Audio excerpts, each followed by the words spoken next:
नमस्कार, मैं प्रशांत और आप देख रहे हैं द एच न्यूज। देखिए, बिहार में एक एक करके पुल ढहते जा रहे हैं। तकरीबन 15 दिनों के अंदर दर्जन भर से अधिक पुलों ने जल समाधि ले ली, जिसके बाद से सरकार के होश उड़े हुए हैं। विपक्ष सरकार के ऊपर हमलावर है। हालांकि इन सब के बीच बयानबाजियों का दौर भी चल रहा है। एक तरफ जहां विपक्ष सरकार को पुल ढहाने के लिए दोषी ठहरा रहा है, तो वहीं सरकार में मौजूद एनडीए के नेता ये कह रहे हैं कि जो पुल बने हैं वो ज़्यादातर पुल वही गिरे हैं जो लालू के शासनकाल में बने हैं। इसको लेकर कल चिराग पासवान ने भी यही बयान दिया था अपना, और कई बड़े नेताओं ने जो एनडीए के हैं वो यही कहते हैं कि लालू राबड़ी के राज में भ्रष्टाचार से बने हुए पुल गिर रहे हैं। हालांकि इस पूरे मामले को लेकर जांच चल रही है। जो पुल गिरे उनके भी वजह जानने की जांच चल रही है। तो वहीं नीतीश कुमार के आदेश पर अब जो निर्माणाधीन पुल हैं और जो पुराने पुल हैं उनका इंस्पेक्शन भी शुरू हो गया। नीतीश कुमार ने एक सप्ताह के अंदर बिहार के सभी पुलों का रिपोर्ट मांगा है, जो या तो निर्माणाधीन है या फिर बहुत पुराने हो गए हैं। और नीतीश कुमार इस पर जो भी एक्शन ले वो तो आगे की बात है, लेकिन इस वक्त एक बड़ा कार्रवाई हुआ है। बड़ा कार्रवाई करते हुए पुल निर्माण करने वाले 14 इंजीनियर्स को निलंबित कर दिया गया है। आप सभी को पता है कि कुछ समय पहले ही जल संसाधन विभाग के तरफ से एक प्रेस कॉन्फ्रेंस किया गया था और उसमें कहा गया था कि हम लोग ये मानते हैं कि जो पुल गिर रहा है इसके लिए जिम्मेदार इंजीनियर हैं, लेकिन इसकी जांच के आदेश दिए गए हैं। जांच के रिपोर्ट आएंगे और उसके बाद जब जांच का रिपोर्ट आएगा तो इसका हर एक जिम्मेदार जो अधिकारी है या फिर जो भी जिम्मेदार व्यक्ति है उसके ऊपर कठोर कार्रवाई की जाएगी।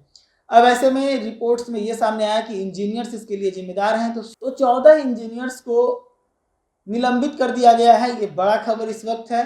मैं आपको बताऊं कि बिहार में गिरते हुए पुलों को लेकर जो राजनीति हो रही है वो आपने साफ तौर पर देखा। कल बहुत बड़ा दिन था बिहार के राजनीति के अंदर, क्योंकि कल राजद का स्थापना दिवस था एक तरफ, तो वहीं दूसरी तरफ एनडीए के जीते हुए सांसदों का अभिनंदन समारोह भी चल रहा था। बड़े बड़े नेता राजद के भी जुटे हुए थे और एनडीए गठबंधन के भी बड़े बड़े नेता जुड़े हुए थे। और इसी में एक तरफ तेजस्वी यादव पुल गिरने को लेकर गरजते नजर आए कि जब मेरी वजह से पुल गिर रहा है, पुल मैं गिरवा रहा हूं, तो सरकार मुझे गिरफ्तार क्यों नहीं करती। तो वहीं दूसरे तरफ चिराग पासवान पलटवार करते हैं। चिराग पासवान कहते हैं कि जो पुल ज़्यादातर गिर रहे हैं वो वही पुल हैं जिनके शासन में बना था, वही अब आरोप लगा रहे हैं। तो ये एक आरोप प्रत्यारोप का दौर है, लेकिन सबसे बड़ा सवाल यहाँ ये है कि आखिर हुआ कैसे इतना बड़ा घटना।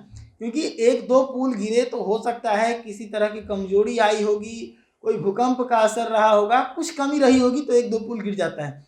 लेकिन एक पखवाड़े के अंदर दर्जन भर से अधिक पुल, वो भी सिर्फ एक प्रदेश में, एक बड़ा सवाल खड़ा कर रहा है।